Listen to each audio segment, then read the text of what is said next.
ओंकारबिंदुसंयुक्तं नित्यं ध्यायन्ति योगिनः कामनं मोक्षदं चैव ओंकाराय नमो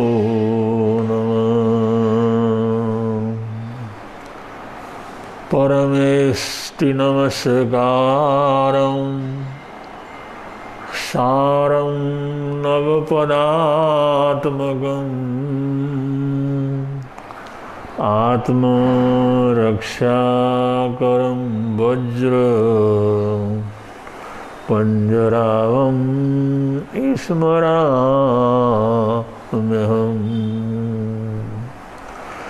अरिहन्तु महद्देवो यावज्जीवं सुषाहुणो गुरुणो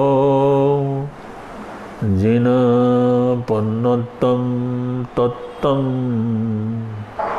यसम्मतं मयेगयम्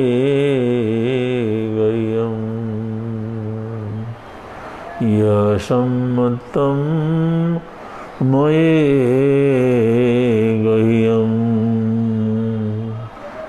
यसम्मतं मयेगह्यम्।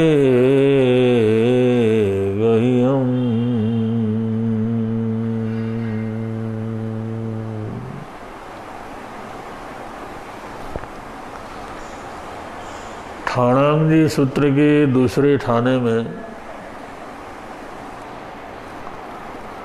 धर्म का वर्णन करते हुए धर्म के दो भेद बतलाए गए हैं।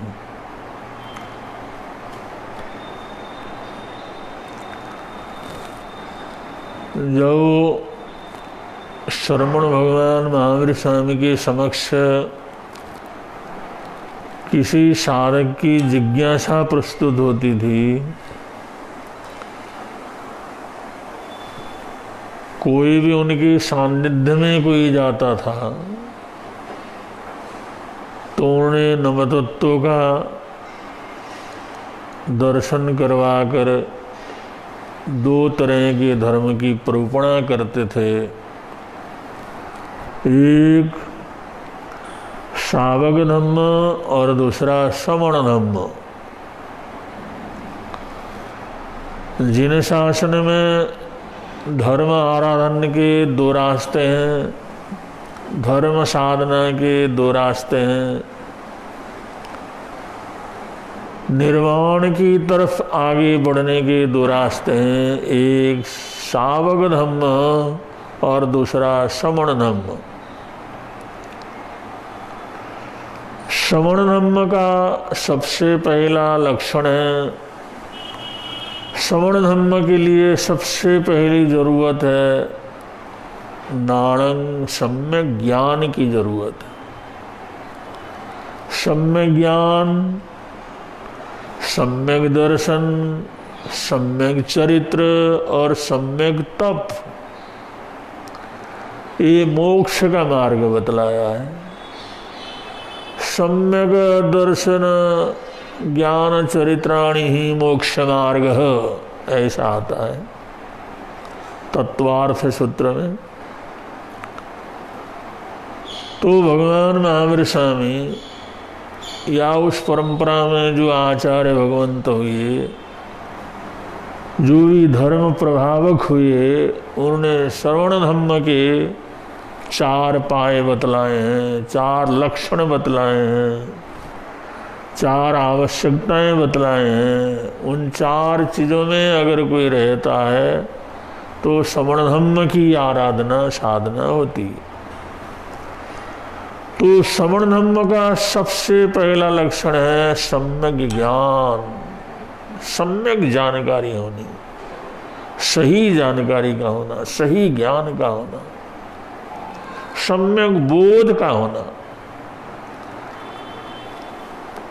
और सावक धम्म का सबसे पहला लक्षण है दान, दान शील तप भावना। ये शावक धर्म के 4 लक्षण हैं। उसमें सबसे पहला, सबसे आवश्यक जो लक्षण है वो है दान की वृत्ति का होना, दान का भाव होना, देने की प्रवृत्ति होना। क्योंकि श्रावकों के जो 12 बतलाए हैं, उन 12वें व्रत में सबसे आखिर का जो व्रत है, श्रेष्ठतम व्रत है, उसको कहते हैं संविभाग व्रत, माने बांट करके खाना। संविभाग, बांट करके किसी चीज को लेना, देने की प्रवृत्ति, बांटने की प्रवृत्ति। ये जीवन की उदारता, ये गृहस्थ जीवन के लिए बहुत आवश्यक है, बहुत जरूरी है। और ये धर्म के हिसाब से, साधना के हिसाब से, आराधना के हिसाब से भी आवश्यक है, और नागरिकता के हिसाब से ग्राम धर्म, नगर धर्म, राष्ट्र धर्म की आराधना करने की दृष्टि से भी ये संविभाग करना, देना, बांट के खाना, देने की प्रवृत्ति रखना, उदारता रखना, ये श्रावकों के लिए सबसे बड़ी आवश्यकता है। तो कल हमने थोड़ा दान के संबंध में जो 4 प्रकार के दान बतलाए हैं प्रमुख रूप से, उसमें सबसे पहले अन्नदानम, अन्नपान, भोजन पानी का दान, इस संबंध में कुछ बात हुई थी। तो अन्नदान दानों में सबसे पहला दान अन्नदान। इसलिए कहीं भी कोई यात्रा निकलती है, कहीं कोई फंक्शन होता है, कहीं धार्मिक अनुष्ठान वगैरह होता है, तो वहाँ पर भोज का आयोजन किया जाता है, भोजन की तैयारी की जाती है, भोजन को बांटा जाता है। कोई भी खुशी का मौका हो तो वहाँ पर भी भोजन बांटा जाता है। अगर कोई तकलीफ है, परेशानी है, बाढ़ वगैरह है, ऐसी प्राकृतिक विपदा वगैरह आई, तो सबसे पहले लोग भोजन पानी बांटने की बात सोचते हैं। सबसे पहले कोई भूखा है तो उसको भोजन की उपलब्धि तो है, तो ये दान के अंतर्गत आता है। दूसरा जो है दान है औषध दान, औषध का दान करना, औषध देना। और जो शरीर है, तो जैसे भोजन की जरूरत होती है, ऐसे औषध की जरूरत होती है। और बहुत समय तो ऐसा होता है कि भोजन और पानी वही सबसे बड़ी औषधि हो जाती, सबसे बड़ी दवाई हो जाती।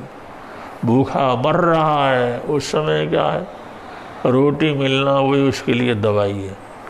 पानी, प्यास से मरा जा रहा है, उस समय पानी मिलना वही दवाई का मिलना है।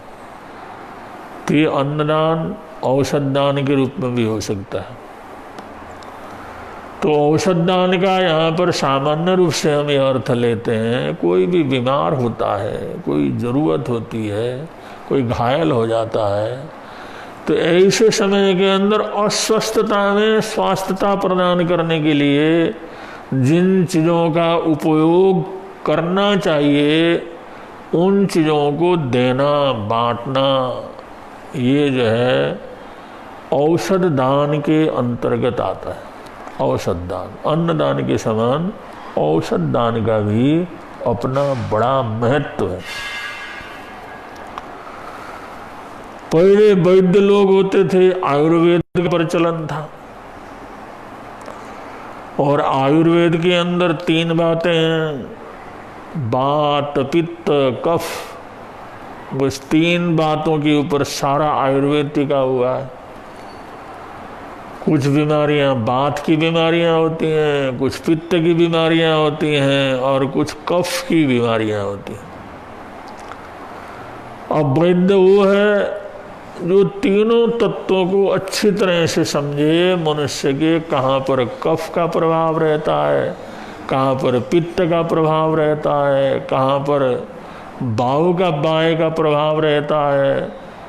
अगर ये कफ बढ़ता है बिगड़ता है तो कौन कौन सी तकलीफ़ें होती हैं, पित्त बिगड़ता है तो कौन कौन सी तकलीफ़ें होती हैं, अगर वायु का असंतुलन होता है तो कौन कौन सी तकलीफ़ें होती हैं। ये 3 बातों को संपूर्ण रूप से जानने का प्रयत्न करना, ये वैद्य की, ये भारत की जो वैद्य बनना है, वैद्य की है, वैद्य की दवाई जो तैयार करनी है, आयुर्वेद ये 3 बातों के ऊपर आधारित है। इसलिए डॉक्टर बनने के लिए अरे बड़ा खर्चा, बड़ी दुनिया है तो होती है, लेकिन वैद्य अगर सही ढंग से करे तो वैद्य बहुत जल्दी बना जा सकता है, फिर अनुभव से धीरे धीरे आगे बढ़ाया जा सकता है। तो पहले वैद्य की सिखाने वाले गुरुजन थे, गुरुकुल के अंदर सिखा दिया जाता था, या उस वैद्यकी को सीखने के लिए कोई बहुत ज़्यादा खर्च करने की ज़रूरत नहीं थी, बड़ा लंबा समय लगाने की ज़रूरत नहीं थी। तो ये काम सेवा का काम था, सहयोग का काम था। वैद्य लोग बिना पैसे के, बिना फीस के न मालूम कितने बीमारों का इलाज कर लेते थे, और बिना आदि बता करके, सब बता करके न मालूम कितने लोगों को रोग से मुक्त कर देते थे। तो वो समय था इंसान को दवाई के लिए, वैद्य के लिए, स्वास्थ्य लाभ के लिए ज़्यादा खर्च करने की कोई ज़रूरत नहीं थी।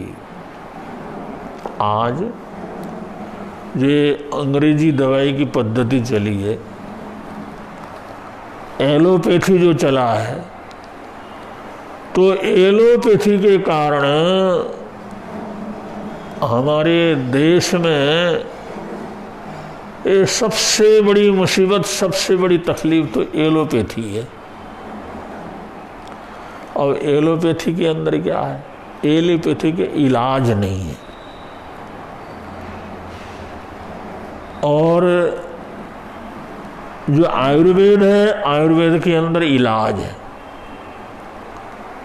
आयुर्वेद में जड़ी बूटी देने वाला, दवाई बना करके देने वाला, या परहेज रखवाने वाला, जो भी है, कोई भी बीमारी है उसको जानता है, पहचानता है। भाई 10 दिन में ठीक हो जाओगे, 20 दिन में ठीक हो जाओगे, 50 दिन में ठीक हो जाओगे, लेकिन चाहे टाइम कितना भी लगे, लेकिन एक ने एक ही दाना करके उसने ठीक जरूर होना है। वैद्य है तो ठीक करेगा, अब ठीक करेगा, ठीक होने के बाद कोई दवाई लेने की ज़रूरत नहीं, जब बीमार हो गए तब दवाई ले लेना। कोई वैद्य ऐसा नहीं है ये कहे वे जिंदगी भर ये दवाई लेते रहो। अब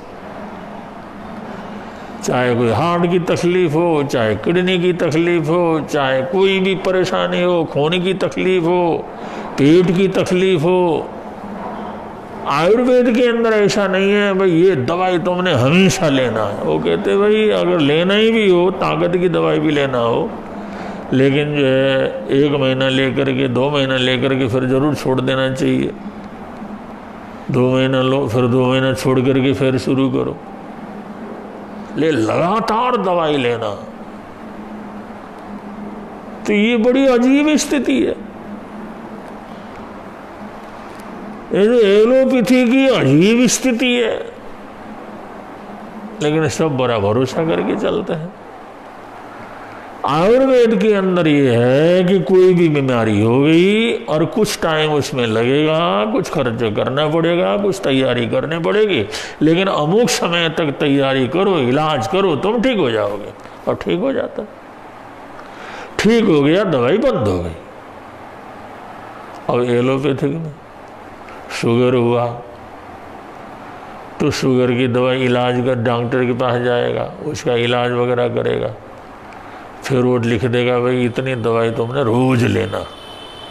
और एक बार शुगर हुआ तो जिंदगी भर उसकी शुगर की दवाई चलती रहेगी।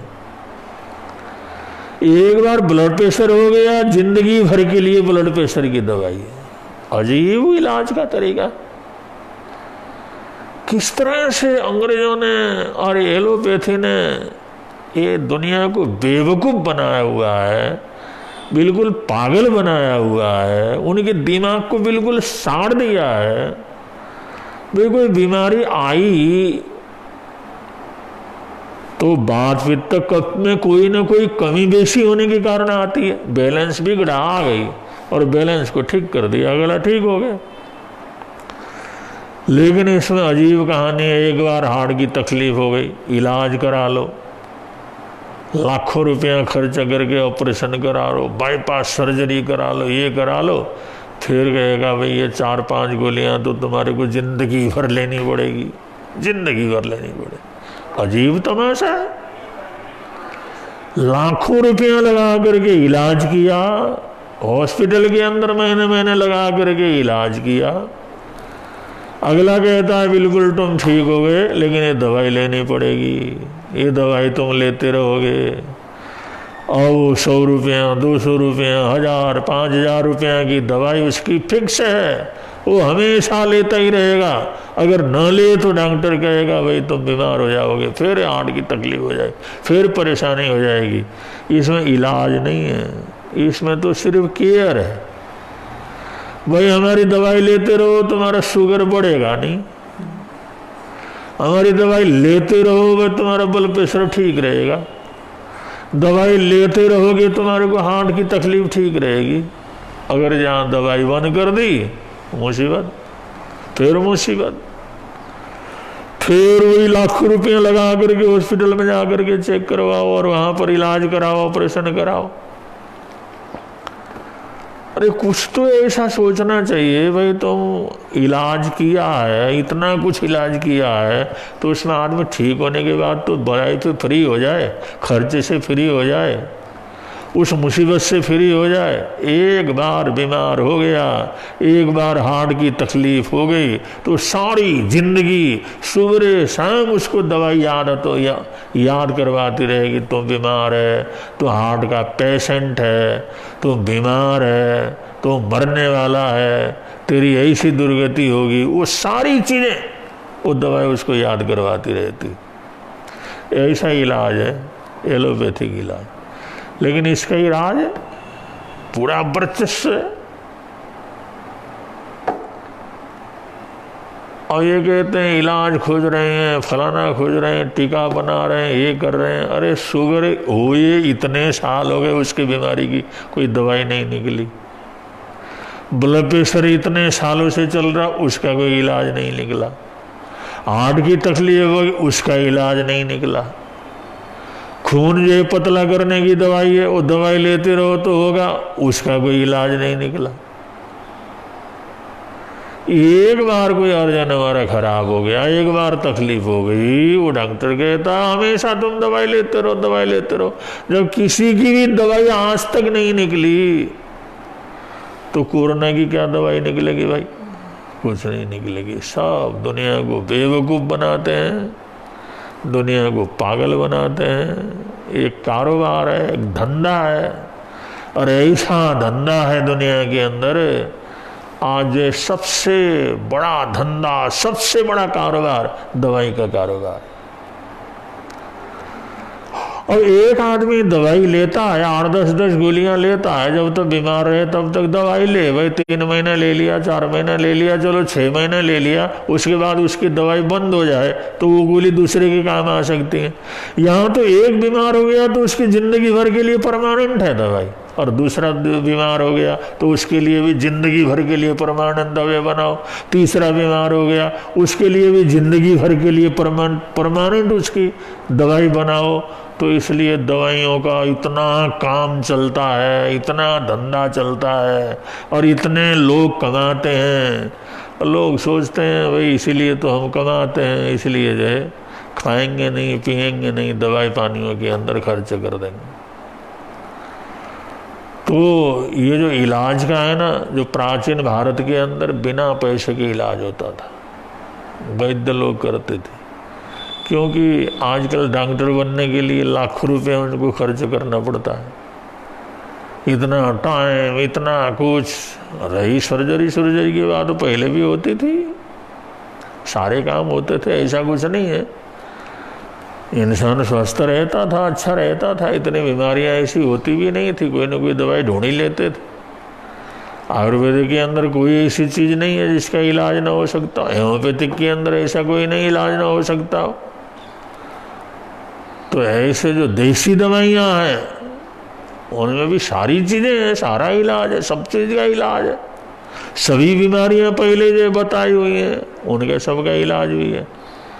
लेकिन एलोपैथिक ने एक तो डॉक्टर बनाने में इतना टाइम, और दूसरा जो है उसके बाद जो है लूट पाट खसोट दवाई के माध्यम से, इलाज के माध्यम से, टेस्टों के माध्यम से। तो ये इलाज नहीं, सिर्फ बीमार को जीवित रख लेते हैं और दवाई उसकी चलती रहती। इसलिए आजकल जो है ये बड़ा व्यापार हो गया। अब जहाँ पर व्यापार हो जाता है तो वहाँ पर उपकार की बात कम हो जाती है। तो ये बात तो अलग है। लेकिन दूसरा है औषध दान। अगर कोई तकलीफ है तो उसको औषधि देना, उसको दवाई उपलब्ध करवाना, उसका इलाज करवाना, चाहे वैद्य के पास ले जाओ, चाहे होम्योपैथिक के पास ले जाओ, कहीं एलोपैथिक के पास ले जाओ, जैसा जिसको ज़रूरत हो उस तरह का इलाज करवाना, ये औषधि दान के अंतर्गत आता है। ये औषधि दान। अब ये औषधि दान करके भी इंसान अपने जीवन को इतना ऊंचा उठा सकता है, क्योंकि जो लोग हॉस्पिटल बना देते हैं, फ्री के अंदर जो है सेवा करने का काम करते हैं, जगह जगह पर इस प्रकार की जड़ी बूटियाँ तैयार करते हैं, इस प्रकार का पार्क वगैरह बनाते हैं, ऑक्सीजन जो है ज़्यादा से ज़्यादा मिले ऐसी व्यवस्था करते हैं, पेड़ पौधे लगाते हैं, लोगों को घूमने फिरने कसरत वगैरह करने की वो सारी चीज़ें उपलब्ध करवाते हैं। ये सब औषध दान के अंतर्गत आता है। पेड़ लगाना ये भी औषध दान के अंतर्गत, जड़ी बूटियों को पैदा करना ये औषध दान के अंतर्गत है। तुलसी के पौधे लगाना, तुलसी के पौधे चारों तरफ हो, तो ऐसे जो है ये वनस्पति का है। नीम के पेड़ लगवाना ये भी औषध दान के अंतर्गत है। ये सब औषधियाँ हैं, ये सब जड़ी बूटियाँ। इनके स्पर्श से आए हुए पानी से, इनके स्पर्श से आए हुए वायु से भी आदमी को स्वास्थ्य लाभ की प्राप्ति होती है। तो ये सब स्वास्थ्य से संबंधित जो भी काम करना है, स्वास्थ्य से संबंधित जो भी सेवाएं करना है, वो सब औषध दान के अंतर्गत आता है। ये औषध दान है। तो औषध दान की प्रवृत्ति से इंसान खुद भी सुखी रह सकता है, क्योंकि कभी भी उसको भी उपलब्ध करना पड़ता है, दवाई के बिना चल नहीं सकता। और बहुत से लोग जो ज़रूरतमंद होते हैं, गरीब होते हैं, उनको समझ नहीं होती, जानकारी नहीं होती। उन लोगों को अगर जो उसका इलाज वगैरह कर लेते हैं, उनको देख लेते हैं, उनकी बीमारी का पता लगाते हैं, मार्गदर्शन करते हैं, तो ये सब जो है वैद्यकी का काम करना, जड़ी बूटियों का काम करना, आसान प्राणायामों का काम करना, स्वास्थ्य लाभ के अनेक तरीके उसका प्रयोग करवाना, स्वास्थ्य लाभ के अलग अलग थेरेपियाँ हैं, उन अलग अलग तरह तरह की थेरेपियाँ हैं, उनको जानना और उनका शिक्षण प्रशिक्षण किसी को देना, उनके माध्यम से वो स्वास्थ्य लाभ प्राप्त कर सकें, ऐसा प्रयत्न करना, ये भी श्रावकों के लिए, श्राविकाओं के लिए, गृहस्थ जीवन के अंदर रहने वाले लोगों के लिए परम आवश्यक है।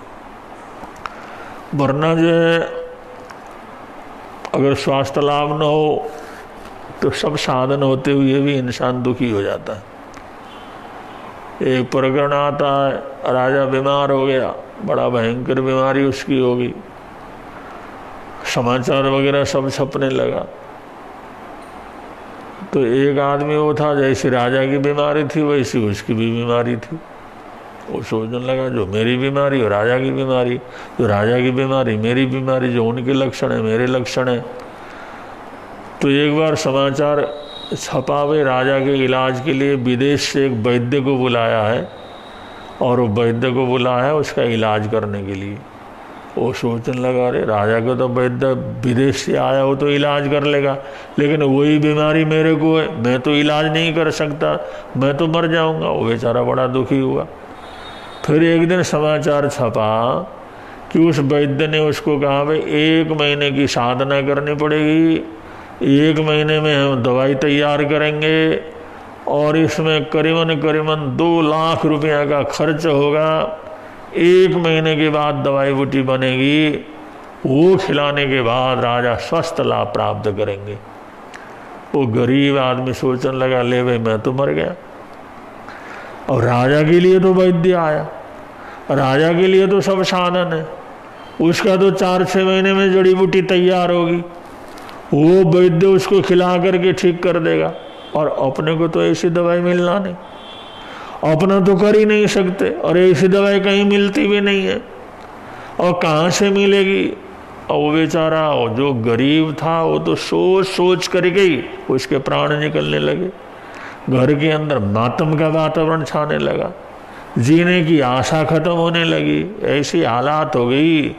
तो अड़ोसी पड़ोसी ने समझाया कि यार चलो प्रभु कृपा से हो जाएगा ठीक ठाक, लेकिन क्या ठीक होना, जब राजा की बीमारी हुई है, मेरी बीमारी हुई है, राजा के इलाज के लिए इतना खर्च वो कर रहे हैं, वो जो भस्मा तैयार करेंगे, वो इसी चीज़ तैयार करेंगे, दवाई तैयार करेंगे, वो वैद्य कहता है 2 महीने 2.5 महीने इसको तैयार करने में लगेगा, इतनी हम साधना करके तैयार करेंगे, अब मेरे को ये दवाई कहाँ से मिलेगी, मैं तो मर गया, मेरे पास तो साधन ही नहीं है, रोटी का साधन नहीं तो ये दवाई कहाँ से मैं लेकर के आऊँगा।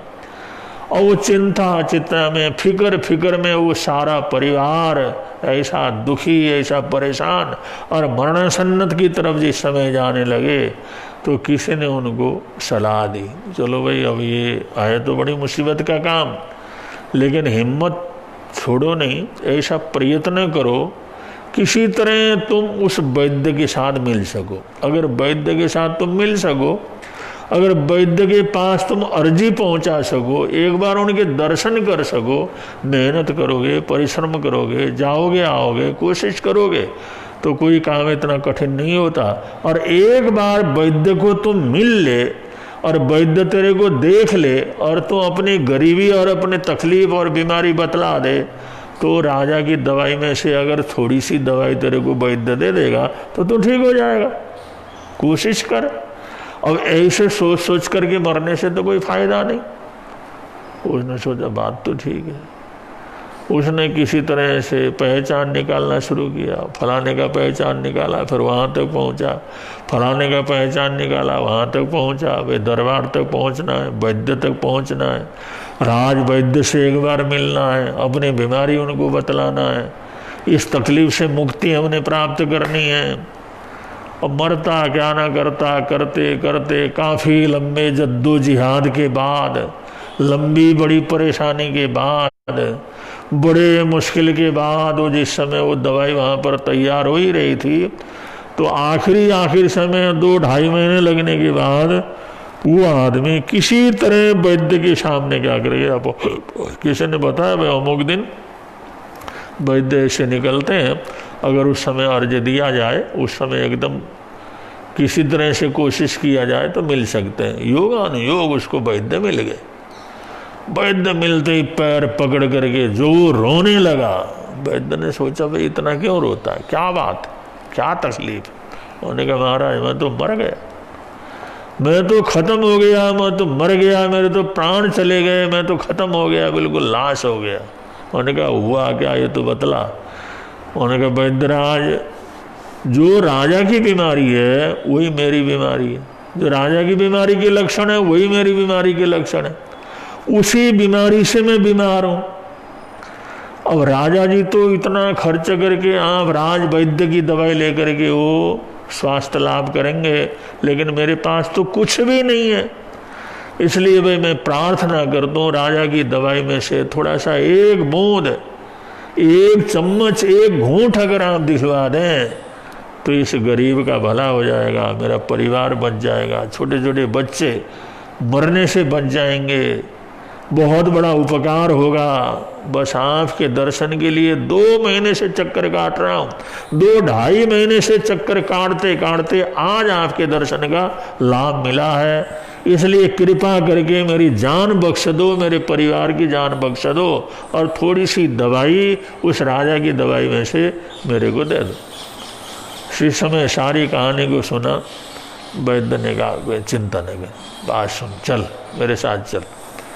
वो चला गया उसको लेके गए। वैद्य दयालु थे, बड़े आदमी दयालु होते ही हैं, लेकिन वहाँ तो पहुँचना बड़ा मुश्किल का काम होता। और उसने कहा एक तरफ ले जा करके ऐसा कर, सवेरे है ना, भूखा पेट, जैसे कुछ नहीं खाया हो, सवेरे खेतों में जाना और मूली के पत्ते देखना, और मूली के पत्ते 2-4 तोड़ करके सवेरे मूली के पत्ते चबा लिया कर।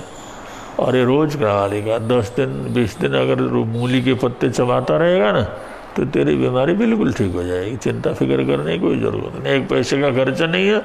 मूली के पत्ते चबा लिया अगर भूखे पेट सवेरे तो बिल्कुल ठीक हो जाएगा। वो सोचने लगा वैद्य तो मेरे को बेवकूफ़ बना रहे, ये तो मेरे को बेवकूफ़ बना रहे हैं। और रोने लगा वैद्यनाथ, मैं बड़ा गरीब हूँ, मेरे से इस प्रकार का मजाक मत करो, इस प्रकार का मजाक मत करो वैद्यराज, मैं गरीब हूँ, मर जाऊँगा, मेरा परिवार सारा अनाथ हो जाएगा। उन्हें बता तो रहा हूँ दवाई। उन्होंने कहा मेरे से मजाक करते हैं, ऐसा थोड़ी होता। उन्होंने कहा क्यों है, मैं बतला रहा हूँ ना। उन्होंने कहा राजा को तो आपने कहा इस दवाई को करने में, भस्म तैयार करने में 2-2.5 महीने लगेंगे, और जो उसमें जो है वो भस्म तैयार किया जाएगा और 2-2.5 लाख रुपया उसमें खर्च लगेगा, और आप मेरे को कहते मूली के पत्ते खाया कर। तो वैद्य भी सोचने लगे बात तो ठीक है। उसने एकांत में उसने कहा बेटा वो राजा है, और राजा है, बड़ा आदमी है, उसके मन का भी तो इलाज करना है। उसको मैं ऐसा कहता हूँ ना मूली के पत्ते खाया कर, तो वो तो कभी ठीक ही नहीं होगा, क्योंकि वो राजा है, और उसके लिए तो इतना खर्च करके, इतना कुछ करके, उसको भी मैं 2-2.5 महीने में ये मूली के पत्ते का रस निकाल करके उसको पिलाना, और कुछ नहीं करना मैंने। वो 2.5 लाख रुपये उसके फीस जरूर है, लेकिन वो पैसा कुछ खर्चा होने वाला नहीं है। लेकिन तो गरीब है, ये मूली के पत्ते जो तेरे को बतला रहा हूँ, ये राजा को भी वही देना है, उसी से राजा ठीक होगा। लेकिन अगर जो मैं सीधा कह दूँ तो उसके समझ में नहीं आएगा, इसलिए पात्रों को देख करके हमारे को कथन करना पड़ता है। तो चिंता न कर, ये बीमारी 7 दिन में तेरी ठीक हो जाएगी। रोज मूली के पत्ते 4 पत्ते चबा लिया कर, अगर न हो तो ठीक आ जाना।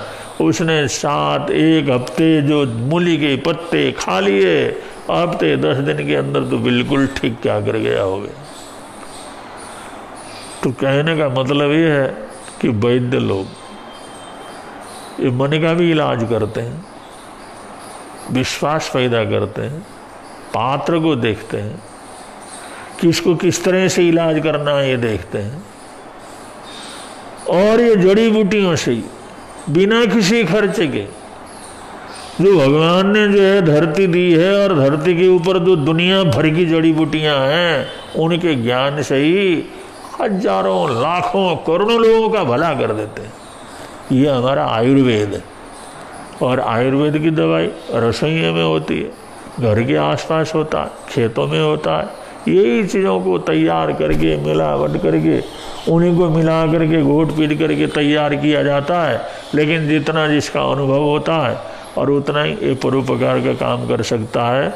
तो हमारा जब तक आयुर्वेद हमारे देश के अंदर था, दवाई पाने के लिए, इलाज के लिए किसी को मरने की ज़रूरत नहीं पड़ती थी, किसी को इस इलाज कराते कराते गरीब होने की ज़रूरत नहीं पड़ती थी, इलाज के लिए लाखों रुपया उसको संभाल करके रखने की ज़रूरत नहीं पड़ती थी। वो तो वैद्य के पास गया, वैद्य ने दवाई दे दी, वो तो फ्री में ही बता देते, अरे ये कर ले, ऐसे करके ठीक हो जा।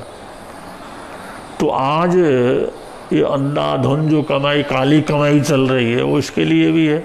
आदमी सोचता है कोई बीमार हो जाएगा, हॉस्पिटल जाना पड़ेगा, इलाज करवाना पड़ेगा, लाखों रुपया तो एक साथ में ख़त्म हो जाएंगे, फिर जिंदगी भर की दवाई चलती रहेगी, वो खर्चा होगा। ये जो औषधि के संबंधित ये जो हमारी जो परंपरा है वो खंडित होने के कारण ये बहुत बड़ी समस्या, ये दवाइयों की, इलाज की समस्या हमारे देश के अंदर पैदा हो गई। अब जो भी है, अब ये तो समझने के ऊपर है। अगर आज भी अगर आयुर्वेद को अगर हमारा देश की सरकार उसको महत्व दे और वैद्य लोगों को आगे बढ़ाए तो उस विद्या को और उस दवाई को बहुत अच्छी तरह से उपलब्ध किया जा सकता है। तो इलाज संबंधी जो बहुत मुश्किल का काम है इसको बहुत सरल बनाया जा सकता है, और ये जरूरी भी है, करना भी जरूरी है। लेकिन जब तक ये नहीं होता तब तक औषध दान में आता है, जिसको जैसी औषधि की ज़रूरत हो उस तरह की औषधि उपलब्ध करवाना और अगले को सहायता पहुंचाना, अगले को ठीक करना, उसको जो है परेशानियों से मुक्त करने का प्रयत्न करना, ये सब औषध दान के अंतर्गत आता है। और ये भी दान के अंतर है। ये भी श्रावक जीवन का जो सबसे पहला लक्षण दान है, उसके अंदर अन्न दान के बाद औषध दान का नंबर आता है। ऐसी आराधना साधना करे बगैर वो धीरे श्रवण धर्म की तरफ आगे नहीं बढ़ सकता। तो भगवान महावीर स्वामी ने इस प्रकार श्रावक धर्म के और साधु धर्म के 4 पायों का वर्णन किया है। संपरुषण से पहले इसको चलाएंगे, उसके बाद परुषण के अंदर भी विशेष रूप से श्रावक धर्म और साधु धर्म का विशेष वर्णन उसके अंदर है अंतर्गत सूत्र के माध्यम से, और वो प्रकरण 15 तारीख से प्रारंभ किया जाएगा। तो आज का प्रवचन हम यहीं पर विराम दे रहे हैं। बोलिए भगवान महावीर स्वामी की जय।